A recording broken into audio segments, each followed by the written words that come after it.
Queridos estudiantes, reciban mis cordiales saludos. El día de hoy estaremos iniciando una nueva unidad, la número 5, en la cual abordaremos diversos temas. En la fecha hablaremos de sensación y percepción. Antes de avanzar, quiero que te preguntes, ¿cuántos sentidos tenemos? ¿Influye nuestra percepción en nuestras decisiones? Para iniciar nuestro estudio sobre la percepción, tenemos que adquirir algunos conceptos claves. ¿Qué es un estímulo? Un estímulo es cualquier forma de energía a la que podemos responder, como las ondas luminosas, las ondas sonoras o la presión sobre la piel o el aroma de un pan recién horneado. Un sentido sería una vía fisiológica particular por la que respondemos a un tipo de energía específica. Por ejemplo, a las ondas luminosas respondemos por medio de nuestro sentido de la vista, a las ondas sonoras por medio del sentido de la audición, a la presión sobre la piel por medio del sentido del tacto. Una sensación es el sentimiento que experimentamos como respuesta a la información recibida a través de nuestros órganos sensoriales. Y la percepción es la manera en que nuestro cerebro organiza esos sentimientos para interpretarlos, es decir, el reconocimiento de los objetos que provienen de combinar las sensaciones con la memoria de experiencias sensoriales anteriores.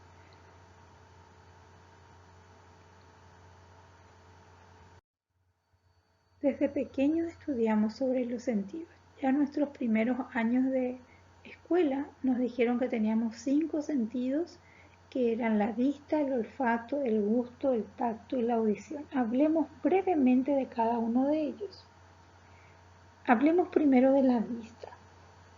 En el cerebro, el área dedicada a los mecanismos de la visión es mayor que la de ningún otro sentido.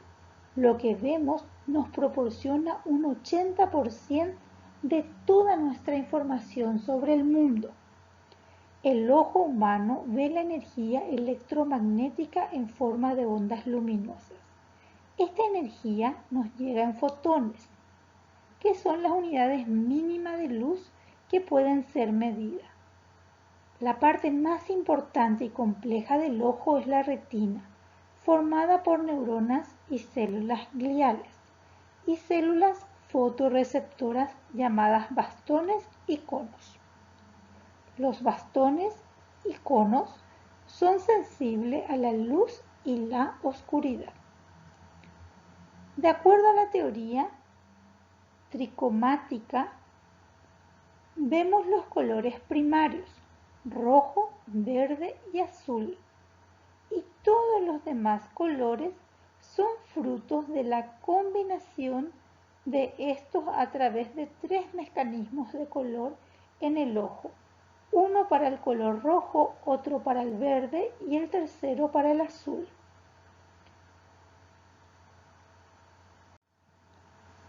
Los sentidos gustativos y el sentido olfactorio son considerados como sentidos químicos porque ambos reaccionan a las sustancias químicas de diferentes estímulos. Los receptores gustativos distinguen entre 4 diferentes sensaciones: dulce, salado, ácido y amargo. Todos los sabores son descritos en términos de combinación de estas cualidades. Algunas preferencias gustativas son aprendidas, mientras que otras parecen ser hereditarias. Lo que la mayor parte de la gente llama sabor es una sensación global que también incluye el sentido del olfato. Los olores entran en el cuerpo como moléculas en el aire a través de la nariz o a través de la parte posterior de la boca a los receptores del olfato en la cavidad nasal. El sentido del tacto está compuesto por varios sentidos diferentes que producen las sensaciones de calor, frío, presión y dolor. Algunas partes del cuerpo son mucho más sensibles al tacto que otras, como se ha podido medir por el umbral de discriminación entre 2 puntos. El dolor desempeña una función importante, avisándonos del peligro.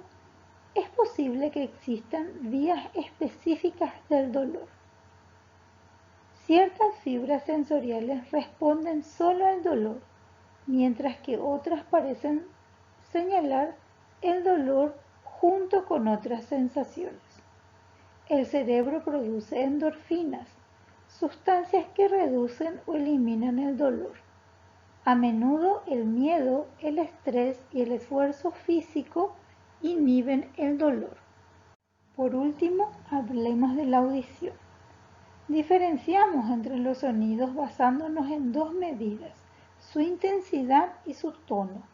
La intensidad se mide en decibels, que describe la altura de las ondas sonoras. El tono depende de la frecuencia de las ondas y se mide en hercios. Las células ciliares del oído son los receptores auditivos y las fibras del nervio auditivo transmiten la información auditiva al cerebro. Cuando pequeños nos enseñaron que teníamos 5 sentidos. En realidad tenemos 9 sentidos. Los 5 sentidos que ya habíamos conversado anteriormente sobre la vista, el olfato, el gusto, el tacto y la audición normalmente llevan la información del exterior hacia el cerebro. Pero hay otros 4 sentidos que llevan la información del interior del cuerpo al cerebro, y ellos son el sentido vestibular, el sinestésico, el propioceptivo y el interoceptivo. El sentido vestibular permite darnos cuenta si estamos colocados correctamente, si vamos hacia arriba, hacia abajo, hacia adelante o hacia atrás. Este sentido vestibular, o también conocido como el sentido del equilibrio, está ampliamente desarrollado en los bailarines o en las personas que realizan gimnasia rítmica, por ejemplo.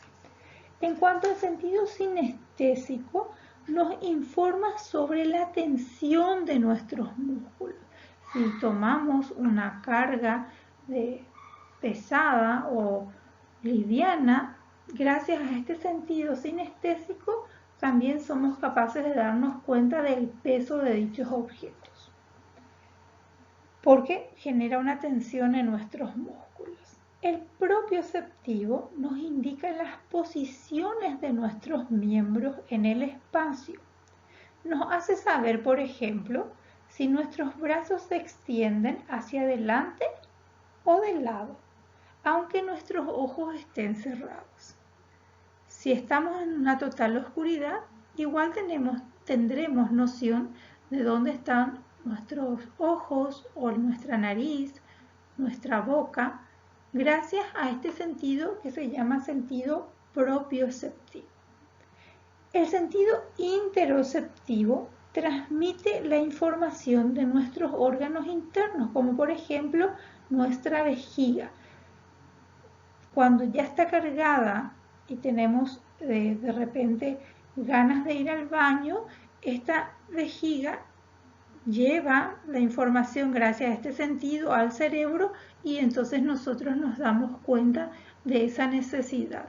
Cuando tenemos hambre también este sentido se activa y entonces mediante eso nos alimentamos.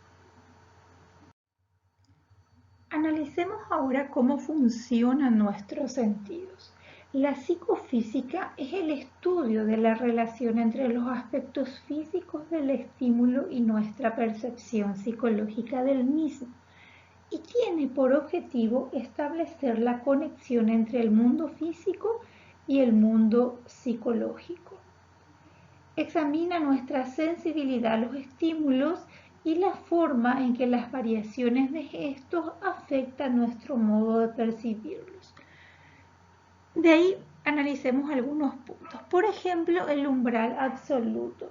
cuando nosotros nos referimos a la mínima intensidad que necesita un estímulo para que pueda ser percibido, entonces ahí hablamos de un umbral absoluto. Por ejemplo, podemos decir que para el gusto, una cucharadita de azúcar disuelta en 2 galones, que son aproximadamente 9 litros de agua destilada, entonces ya se percibe. Imagínense cuánto ese sentido es, digamos, preciso. Después podemos dar otro ejemplo de umbral absoluto con relación al olfato. Una gota de perfume en una casa de 3 habitaciones ya se percibe.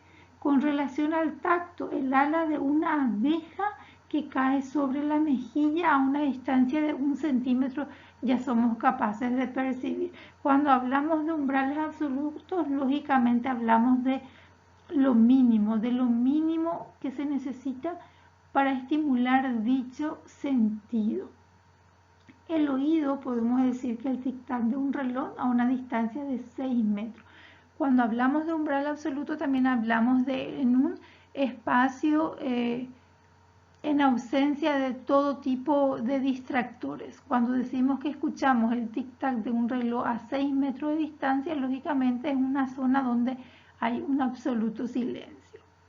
Con relación al umbral diferencial, también conocido como diferencia mínima perceptible, podemos decir que es la diferencia más pequeña entre la intensidad requerida para que pueda percibirse esa diferencia entre dos estímulos. Entonces sería entre el estímulo inicial al nuevo estímulo, ¿cuál sería la distancia menor o la diferencia mínima que debe existir entre ellos para que el ser humano se dé cuenta de que esto varió? Estas dos leyes de umbral absoluto y umbral diferencial son muy aplicadas en lo que hoy conocemos como marketing, y dentro de marketing se estudia una asignatura que se llama psicología publicitaria. Con relación a la adaptación, podemos decir que adaptarse es disminuir los niveles de respuesta de los receptores sensoriales sometidos por una continua estimulación. Si escuchamos la tele normalmente a 70 decibeles, entonces nuestro organismo, nuestro sentido se adapta a escuchar, y sonidos con menor decibeles no percibimos, por ejemplo. Con relación a la atención, podemos decir que sería la capacidad que tenemos para discriminar los estímulos en los cuales necesitamos o deseamos enfocarnos. Podemos decir entonces que atender es concentrarse en ciertos estímulos, lo que nos hace conscientes de ellos, ¿verdad? Tanto los umbrales como la adaptación y la atención afectan nuestra manera de percibir las informaciones sensoriales.